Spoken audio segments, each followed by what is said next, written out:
আপোনাৰ হাজবেণ্ডে ড্ৰাগছৰ ব্যৱসায় কৰে। আপোনালোকৰ কিবা ভুল হৈছে বুজিছে?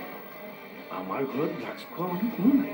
ড্ৰাগছ কেঁচা মানুহে ড্ৰাগছ নাখায়। অভিনয় এটা সীমিত পৰ্যায়ত কৰিব। পুলিচৰ চকুত ধূলি মৰাটো সহজ কথা নহয়।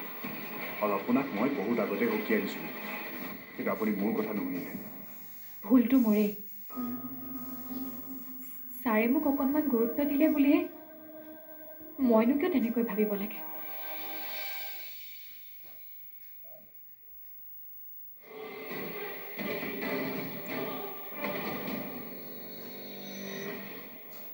অনুভূতি, তুমি ইমান চিন্তা নকৰিবাচোন। কি ক'লে?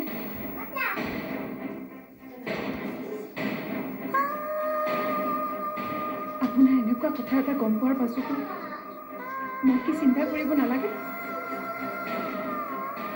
এদিনটো আপুনি আমাৰ আহিবলগীয়া সন্তানটিক শপত খাই গৈছে যে নিৰ্বাণে কোৱা কথাবোৰ মিছা।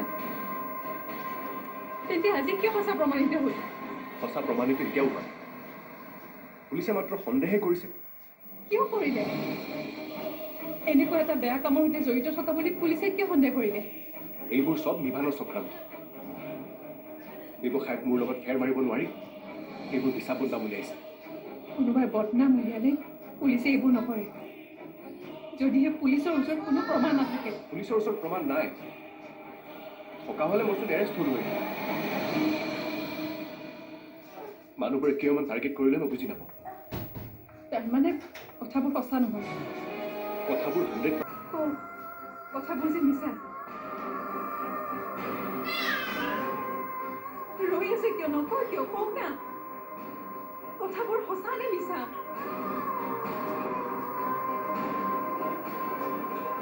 কওক না। সঁচা।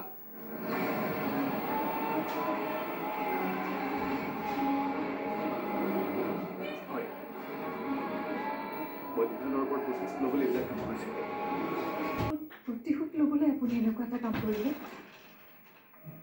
তাৰমানে আপোনাৰ ওচৰত আমাৰ ভৱিষ্যতৰ একো মূল্য নাই। অনুভূতি তেনেকৈ নকওঁ। মই দিনে নিশা ইমান কষ্ট কৰিছোঁ কেৱল আমাৰ ভৱিষ্যতৰ বাবে। কিন্তু কাৰোবাক অন্ধকাৰৰ মুখলৈ ঠেলি গঢ়া ভৱিষ্যত মোক নালাগে। আৰু মই মোৰ সন্তানক তেনেকুৱা অন্ধকাৰময় ভৱিষ্যত দিব নিবিচাৰোঁ। আমি আমাৰ ভৱিষ্যত নিজে গঢ়িম। মই এতিয়াই আপোনাৰ জীৱনৰ পৰা গুচি যাম।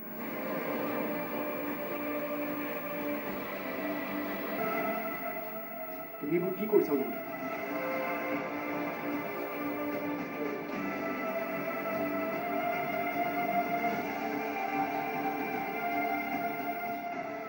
প্ৰয়োজন হ'লে মই লোকৰ ঘৰত কাম কৰিম।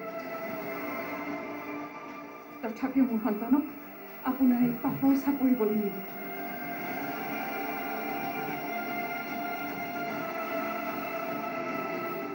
অনুভূতি, নুচুব। মোৰ ওপৰত থকা আপোনাৰ সকলো অধিকাৰ হেৰুৱাই পেলাইছে। অনুভূতি, মই কথা দিছোঁ, মই আজিৰ পৰা সলনি হ'ম। যি মানুহে গৰ্ভত থকা সন্তানৰ শপত খাই মিছা মাতিব পাৰে, সেই মানুহৰ জানো কিবা কথাৰ মূল্য থাকিব পাৰে? কেনেকৈ পাৰিলে আপুনি? সেই সময়ত আপোনাৰ অকণো বেয়া নালাগিল? আপোনাৰ সেই মিছা শপতৰ বাবে যদি আমাৰ আহিবলগীয়া সন্তানটোৰ কিবা হ'লহেঁতেন, গৰ্ভত থাকোঁতে যদি? নাই, আপুনি আপোনাৰ ভৱিষ্যত, প্ৰতিশোধ এইবোৰলৈ ব্যস্ত হৈ থাকক। আমাৰ ওচৰলৈ আৰু কেতিয়াও নাহিব। অনুভূতি,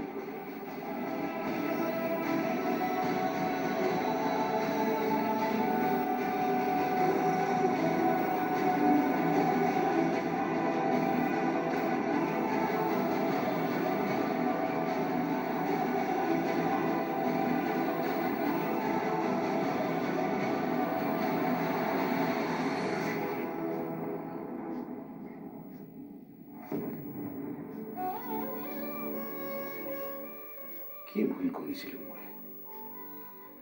জানি বুজি আজিলৈকেতো কাৰো একো অন্যায় কৰা নাই। তেনেহ'লে আজি কিয় মই এনেকুৱা দিন দেখিবলগীয়া হ'ল? মইতো বেলেগ বেয়া পথলৈ যাবলৈ কোৱা নাছিলো। ভগৱানে বাৰু এয়া মোৰ কি পৰীক্ষা লৈছে?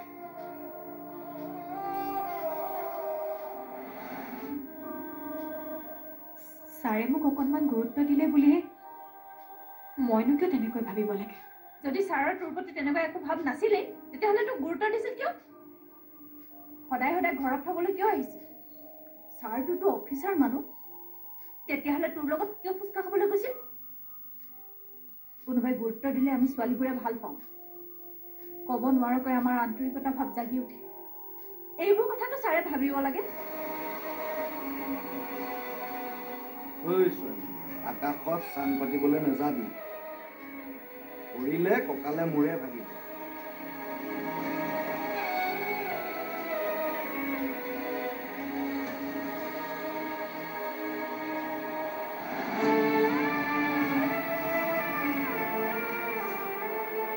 অনুভূতি, তুমি তেনেকুৱা প্লিজ নকৰিবা। অনুভূতি, অনুভূতি প্লিজ তুমি উভতি আহা। অনুভূতি, মই কথা দিছোঁ আৰু কেতিয়াও এনেকুৱা কাম নকৰিবা। মই সলনি মোক মাত্ৰ এটা সুযোগ দিয়া। অনুভূতি, আপুনি মোক কথা এটা ৰাখিব? ৰাখিম। তোমাৰ প্ৰতিটো কথাই মই ৰাখিম। এনেকৈ ক'লেই নহ'ব, মোৰ শপত খাই ক'ব লাগিব। মই তোমাৰ শপত খাই গৈছোঁ। অনুভূতি, মই তোমাৰ প্ৰতিটো কথা ৰাখিম আৰু প্ৰতিটো কথা শুনিম। তেনেহ'লে মোক কথা দিয়ক, আজিৰ পৰা আপুনি মোক কেতিয়াও বিচাৰি নাযাব। অনুভূতি, আশা কৰোঁ মোৰ শপতৰ আপুনি মূল্য ৰাখিব। অনুভূতি প্লিজ, প্লিজ এবাৰ শুনো। অনুভূতি, আৰু একোজো যদি আপুনি মোৰ পিছত আহে, মই কিন্তু গাড়ীৰ আগত জঁপিয়াই দিম।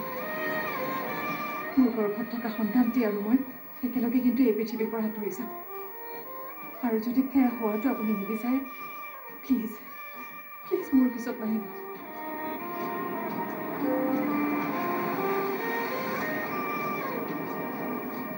অনুভূতি,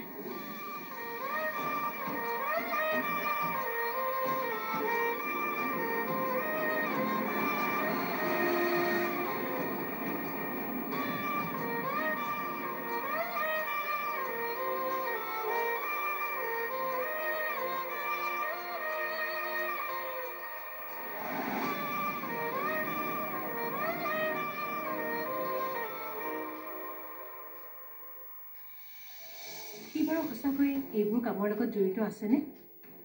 নাথাকিলে জানো আমি তাৰ পিছত লাগি থাকোঁ? তাৰ ৱাইফে কনচিভ কৰিছে, 6-7 মাহ চলি আছে। এইটো সময়ত বাৰু সি কাৰোবাৰ জীৱন ধ্বংস কৰাৰ কথা ভাবিব লাগেনে? এইবোৰ মানুহ সমাজৰ আৱৰ্জনা। অতি কম সময়ৰ ভিতৰতে তাক শিপাৰ সৈতে উঘালি দিব।